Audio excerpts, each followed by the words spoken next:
Hello Internet, welcome to Game Queries, where we ask all the members of the FNAF cast if they're queer. Okay, in all seriousness, I got a little theory leg kick in earlier this week due to the itch of an idea rolling around my brain. So I wanted to throw this quick little video together, just kind of like thought dumping and connecting all these points, and I don't know, I like this script. So I'm gonna make a video about it. I tend to theorize a lot on Twitter, so, you know, if you want to hear me ramble about dumb shit over there, I guess go do that. Of course, I'll give the regular spiel of that this is just my theory, and you don't have to believe me, blah blah blah, but I believe, damn it, and isn't that all that really matters in the end? So what are these aforementioned thoughts that spawned into my theory? Well, those thoughts are on the Freddy's secret evil.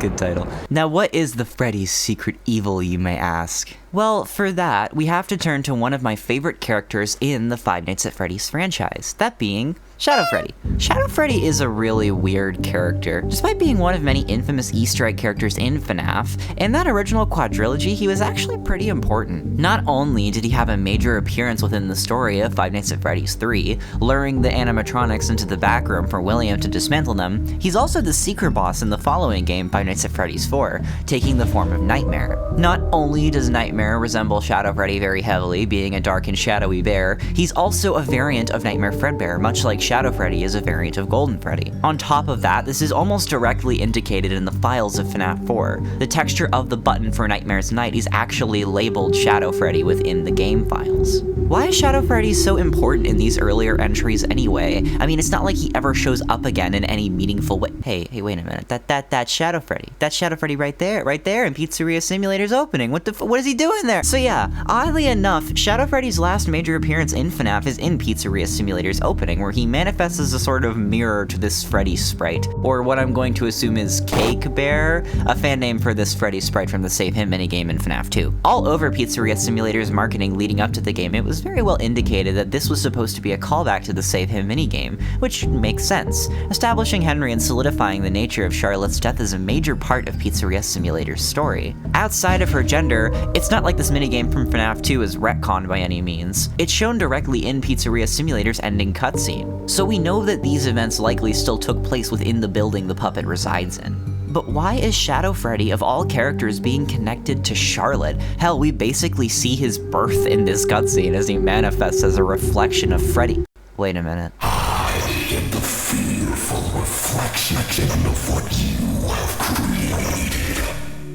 Enter Nightmarionne, a character who has one of the most strange levels of importance in Five Nights at Freddy's. What started as a non-canon character for the Halloween edition of Five Nights at Freddy's 4 was later made canon by entries like Help Wanted, and the subsequent games featuring the mysterious Nightmarionne plushies that are spread throughout our adventures in various Freddy's locations. Almost as if he's some kind of like a Reaper-like entity stalking our every move, watching from every corner, both in reality, the digital world, and in our dreams. Speaking of, the staff bots in the sewers of Security Breach are painted nearly identical to Nightmarionne, as they echo the aforementioned phrase, "in your dreams."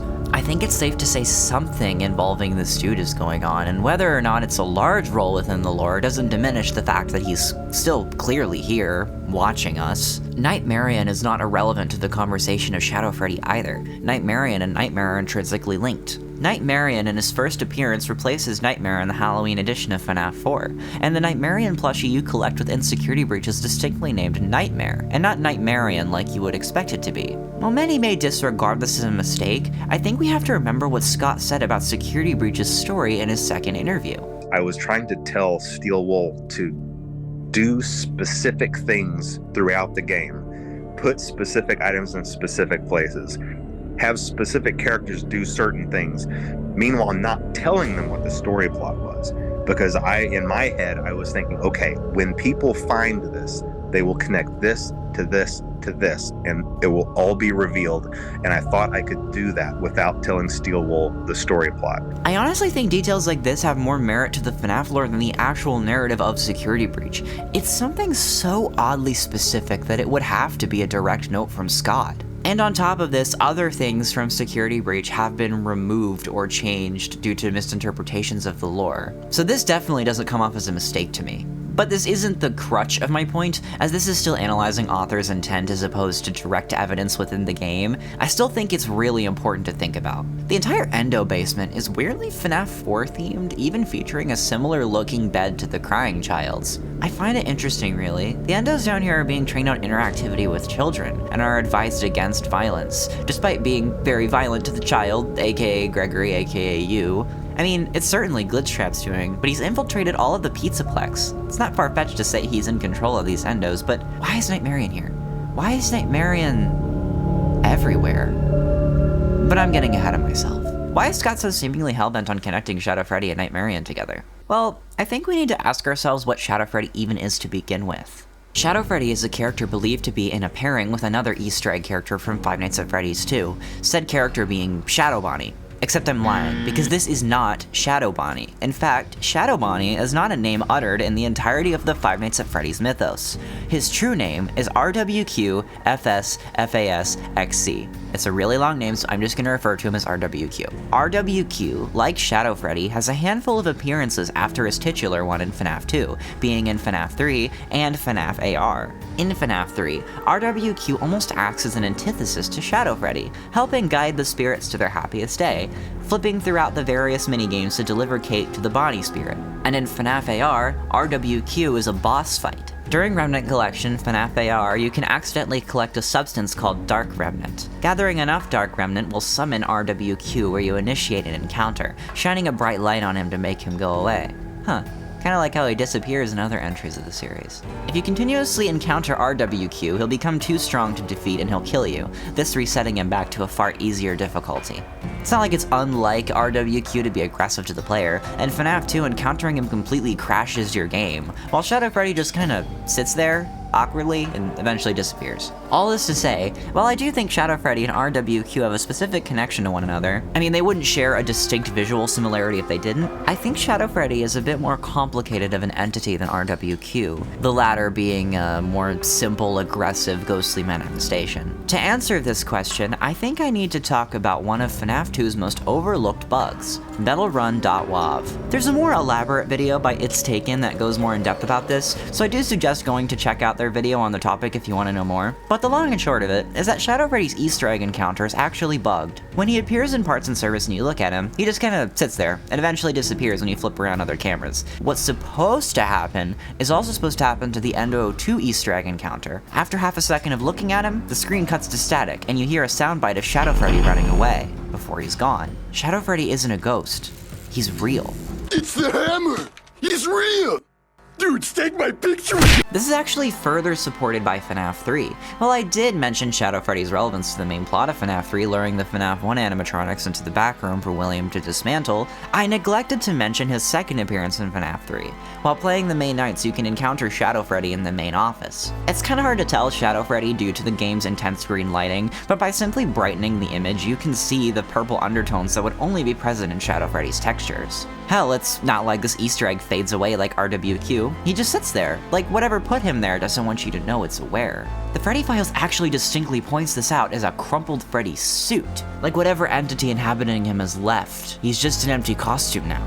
Hell, if you want even more evidence that Shadow Freddy's a real suit, I have plenty. In the Five Nights at Freddy's films, both Shadow Freddy and RWQ appear as Easter eggs. RWQ appears very similarly to how they do in-game, Mike shining a light on them and then fading away. But Shadow Freddy, he's a real suit. A spare in the back room alongside Sparky and Torture Freddy, almost as if he's like a sample suit made out of purple fabric. Nightmarionne Ultimate Custom Night describes himself as William's wickedness, made of flesh. He's real, he's a real physical being. Hell, Shadow Freddy being a real suit might be the answer to his importance in the story.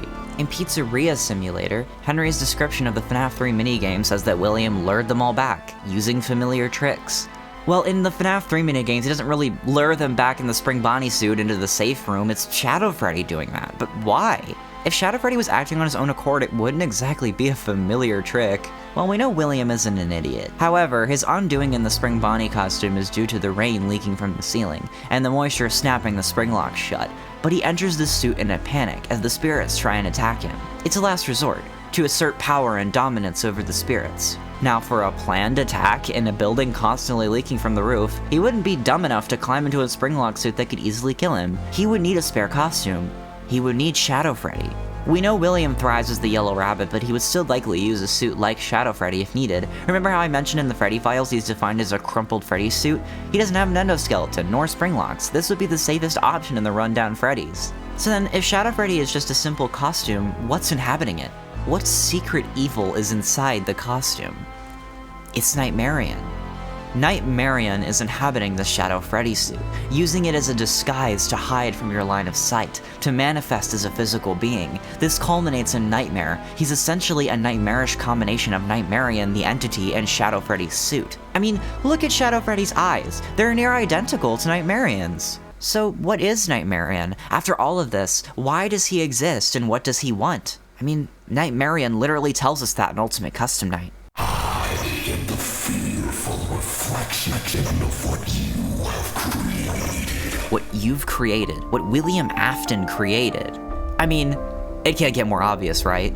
William made the monster that the puppet became, much like he made the other animatronics into his pawns. Nightmarionne is Charlotte's reflection. If Charlotte is life, Nightmarionne is death. I'm not certain that Nightmarionne is quite literally the Grim Reaper. I mean, it's not like Charlotte is an actual angel or god or something, but I do think in a metaphorical sense he's meant to represent that. In reality, he's kind of like Pit Bonnie. He's an agony, dark remnant creature that follows death and seeks out those who orbit the tragedies of Freddy's. Hell, if we want to go further with this idea of reflection, RWQ guides the spirits to peace instead of to death like William does. RWQ is William's Nightmarionne. Albeit a lot less dangerous and arguably less important than Nightmarionne, but his version of Nightmarionne nonetheless. I mean, for Pete's sake, Nightmarionne is the cover character to Ultimate Custom Night, the game's mascot, and upon opening the game, you hear the main menu theme Isoptrophobia, meaning the fear of mirrors, the fear of reflection, William reflecting on his misdeeds. Taking all this into consideration, I think Nightmarionne in the Steelwool games is meant to be a warning. Part of the overarching narrative of the Steelwool games is all that has culminated and tarnished the tragedies of Freddy's, digging up the corpse of this cursed place and bringing it back to life like some kind of zombie. Nightmarionne haunts our protagonists and others that surround Freddy's to push them away, strike fear into those who dare to mess with the once buried tragedy of Freddy's. Do not involve yourself with the reanimation of tragedy, and if you do, he'll find you. He'll find you in your dreams. So that's the end of my theory. I really, really like this theory and feel like I've got a pretty concrete string of logic here. I'm sure I'm not gonna convince everyone and someone may find some point that manages to contradict it, but whatever, I'm happy with it. A few things I couldn't really naturally work in the script that I want to point out. First of all, Nightmarionne is only lacking presence in Secret of the Mimic out of all of the Steelwool games, which actually makes sense since he was born when Charlotte died. He doesn't exist in 1979. Second, the actual reason I wanted to make this theory video was the Lefty visual I indicated without directly mentioning. While discussing Shadow Freddy with MR Springs, I actually realized that Lefty is definitely meant to have a visual parallel with Shadow Freddy. I mean, hell, Lefty's colors almost directly match the Shadow Freddy sprite from Pizzeria Simulator's opening. Go check out Avery's Shadow Freddy video, by the way. They honestly convinced me of a lot of stuff I hadn't considered before, and while I don't agree with absolutely everything in it, I would not have come to the conclusions I did in this video without it, so go check them out. But anyways, am I gonna do more FNAF theories? Probably not, but if I do, they're likely gonna go on the second channel, so go subscribe there in the instance I do. I don't want every video on this channel to be FNAF related, but by coincidence, the first few probably will be before I branch out to other topics. I'm not a FNAF channel. Well, I am, but that's far from the only thing I want to do or talk about, so yeah. Subscribe and stay spacey, everybody.